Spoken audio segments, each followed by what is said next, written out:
A very good Friday to you on this challenging week.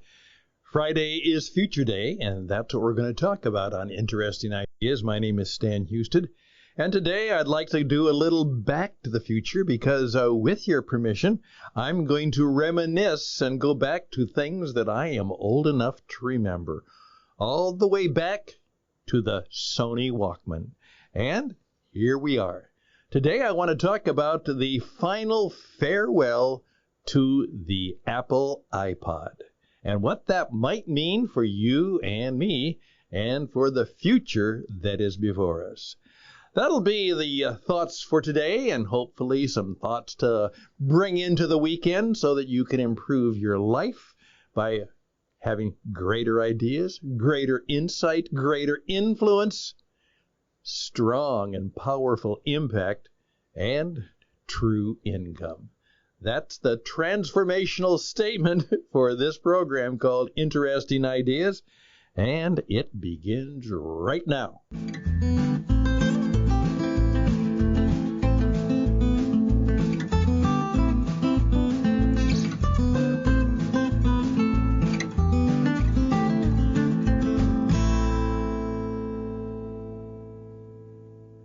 Okay, I will date myself by some of the memories that I have, but I had a compliment. I had my Medicare physical for my new doctor here in North Carolina, and she went through all of my stuff, and then she said, "You're very healthy for a man your age. You don't even look your age."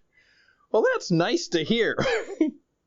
Well, I do, in many cases, feel my age, but for the most part, I am profoundly blessed with incredible good health and all kinds of energy, and I'm still working hard, 60, 70 hours a week in some cases, and maybe even doing some good in the world. So I'm very fortunate. Now, what I'd like to do is perhaps go back and remind you of the past and what it might mean for the future today. Because last month in May, we celebrated, not really, but we certainly remembered fondly and, in a sense, commemorated the death of the iPod. But not really. So let me tell you the story. Here we go. Many years ago, when my wife and I were, after we had quit some very good jobs and we were doing volunteer mission work around the world in the Southern Caribbean and had taken a substantial cut in pay from a good salary to nothing, because then we had to go out and actually get volunteers to support us and help us and pay the way. So we had very little money. However, we wanted to make sure that our children did not suffer because of our decision.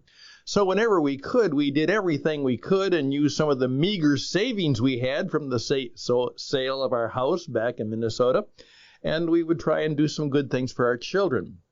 And one of the things we did was that we were able to buy our daughter, Amy, a Walkman. She thought, the proverbial, "I must be in heaven."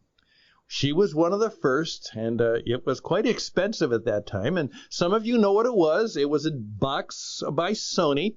And what you could do is you could take the musical record at that time, which was a small cassette, and you could put it in the box, close the lid, and then you could play your cassette wherever you wanted. And it had no speaker. It went to a set of headphones. And so only you who had the Walkman could hear the music. And obviously you could put in any cassette you wanted. And of course, I was involved in international radio at that time, and I began to see the future because where I was working is, when we played music, we chose it, and we played it at the time that was scheduled on the radio. And so if you wanted to hear that music, you had to tune into our radio station and listen to the music that we played and when we played it. That's the way the world worked. If you wanted to play your own music, you had to go back to your house or your dorm room or wherever, and you had to pull out a large record, or maybe you would actually have a cassette, but then you'd have to put it into a box or a player, and so you could play it then. But it was not terribly convenient to do that because you had to be in the place and you had to put it in that bigger machine and all of that. So some of you are remembering that, and for some of you, it is something that you still remember fondly. And some of you may say, my goodness, that was something else. Well, and before that, we had records, those vinyl records, which of course are now coming back, but they were large plastic and they could warp or bend or break, and of course they wore out, but you could put that on your record machine. That was music. So we had to listen on our record machine, or we had to find a radio station that we hoped would occasionally play the music that we wanted to play. Well, here's what happened.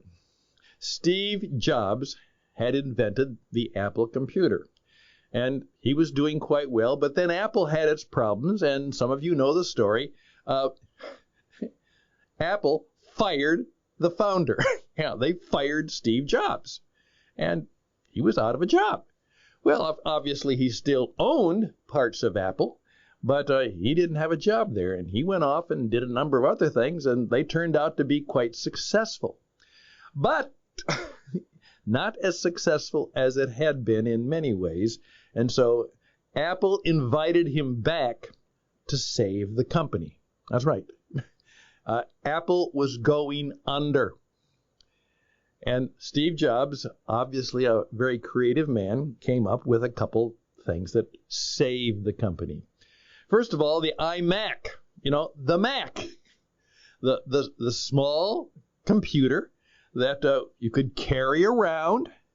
And in effect, that was part of the deal. What you could do is you could have a smaller computer with you that you could even carry around and, move it right to your dorm room or into a library. It was still inconvenient, but it was something else to be able to do that. Well, that may have saved Apple Computer, but of course, it was the iPod that saved Apple. And by the way, do you know that the company is no longer called Apple Computer? Because it doesn't make a whole lot of money with its computers. It makes its money in many ways, and all of it came out of Steve Jobs' idea to invent the iPod. And now, many of you know what it is. It was a slim little box that could easily fit in your hand, and what was true is that you could put your own music into the iPod, and then you could carry it with you, and you could play it through your headphones anytime you wanted. And now, you didn't have to have that bulky Walkman and the cassette. All you had to do was have your little iPod with you, and your music, it was always with you, and whether you were someplace riding on a bus or if you were sitting in a park bench, wherever you were, you could play the music. Now, of course, that is so obvious and so common today that we may even forget how powerful that was. It exploded. And of course, the music business could never quite adjust to that. And they still fully haven't. Because music was now digital. And you'd like to be able to sell those CDs, but with the internet and with things like the iPod, it might be a little more difficult to sell those CDs and certainly try and sell those records.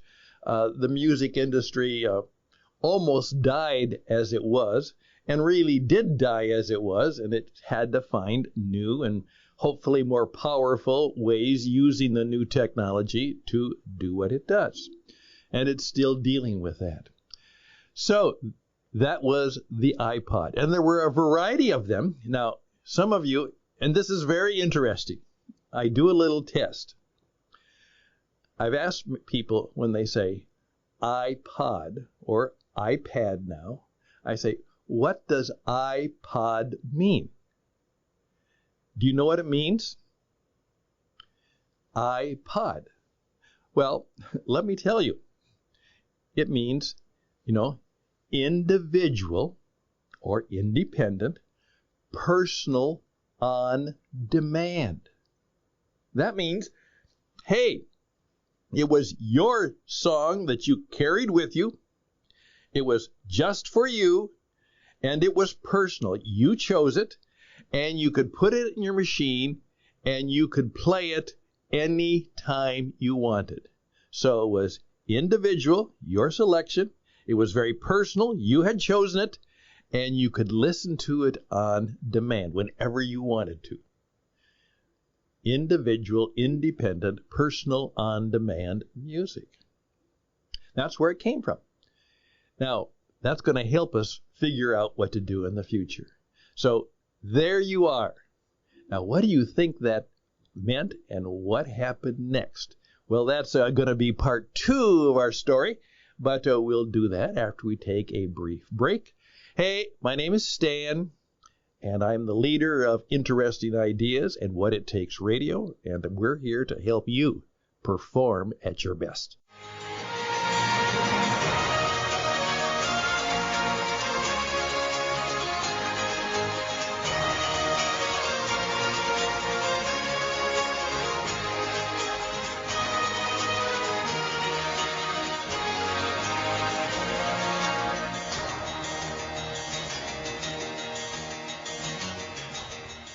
Well, thank you for coming back.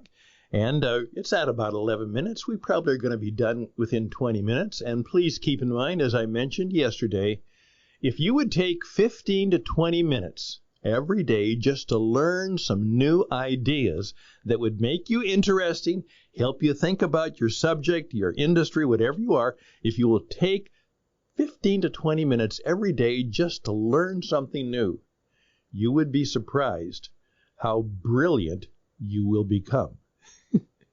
I promise you. As one person told me, you, perhaps within 7 years, would be a world-class international expert in your field. Let that sit on your head for a while. Well, here's the story.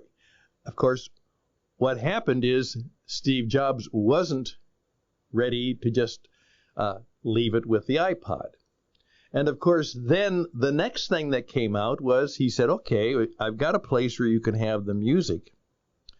But what if you not only could have the music on demand, what if you could actually have a small internet computer, a little computer that could link to the internet?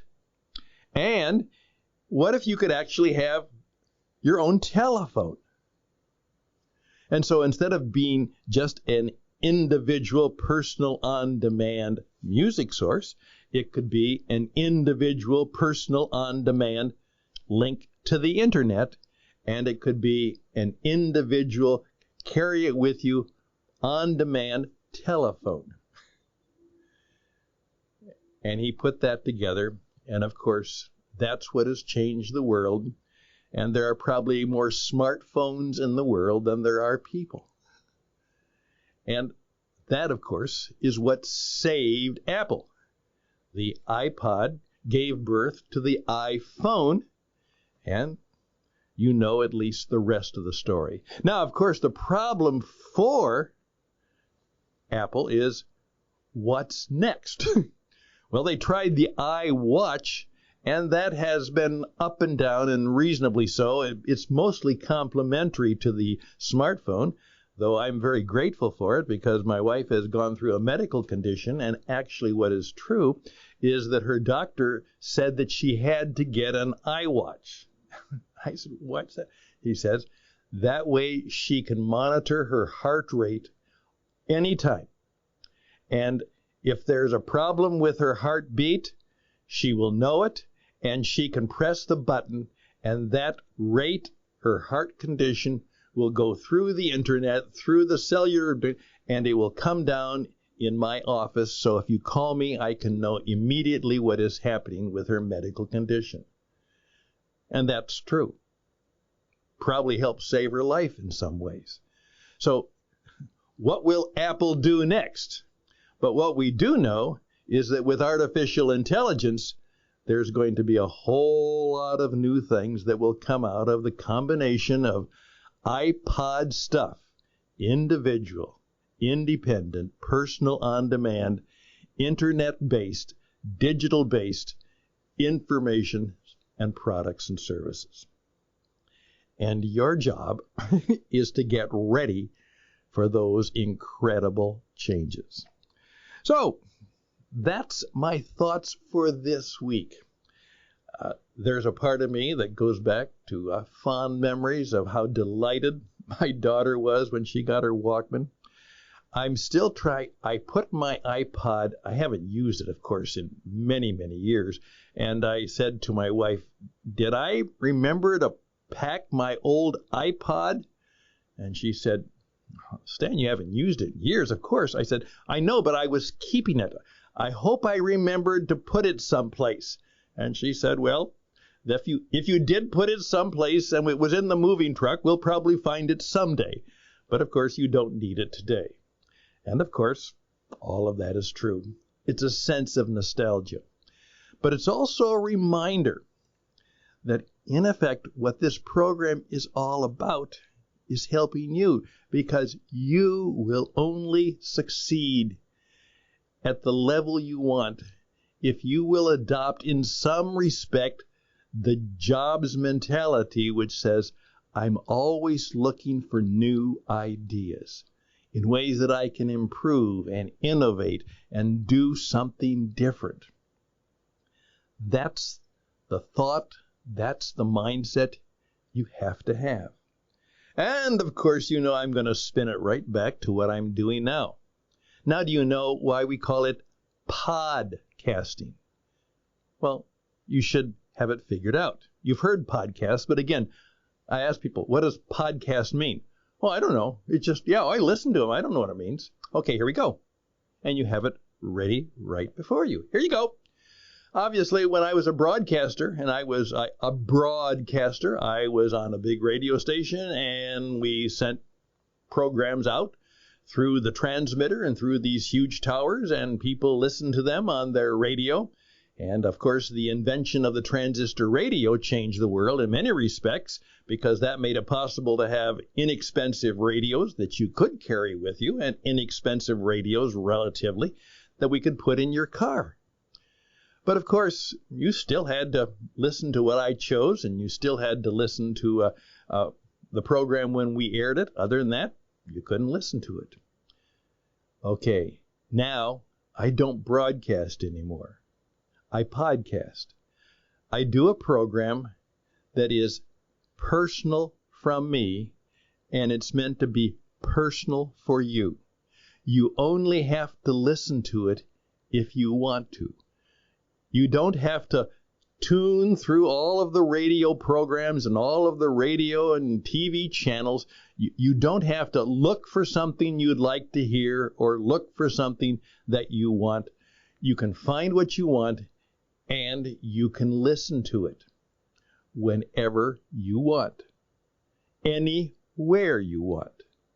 In fact, you don't even have a radio except in the car, and that will soon be replaced, as we know, by this, what amounts to an iPad in the automobile. And it will be linked not only to the satellite, it will be linked to the internet, and it will be linked to the cellular connections. And there you go. And you can listen to interesting ideas anytime you want, where you want, and whenever it's convenient for you. And then you can press a button and say, Stan, great show. Or you can press a button and say, Stan, that was a stupid program. Why don't you try and do something different? All of that you can do, and you can do it right now, today. There we go. I hope this has been a helpful 20 minutes because, of course, right now, you need to do exactly what I'm saying. You have wisdom, insight, truth. You need to demonstrate what you can do and how good you are. and that people can listen to it, see it, and experience it when they want, on the device they want, whenever it's convenient for them. iPod and podcasting has changed your life and your business, so it's pretty important that you learn a little bit about it. In 22, you have to find a way to either be on the radio or find a way to do exactly what people can do on the radio, which is reach a worldwide audience with their story, with their message, with their offer, with the services they recommend and have, and they can hear it any place, anywhere, anytime in the whole wide world. That's today, and you have to be today getting ready for what that will mean in the future. And you combine that with the coming of artificial intelligence. Wow, things will be different. And we'll talk more about that perhaps next week. But I wish you all the best for this weekend. Thoughts and prayers for our family, for our world, for the situation, for many people who are in deep distress and suffering as a result of the fact that this is indeed, many times, what we say in our own view of life, faith in God, this is a fallen place. It needs a rescuer. It needs people who live in a way that they can help rescue people and rescue the times and make things better. Hopefully you'll be one of those people. All the best and blessings to you. Till next time. Bye for now.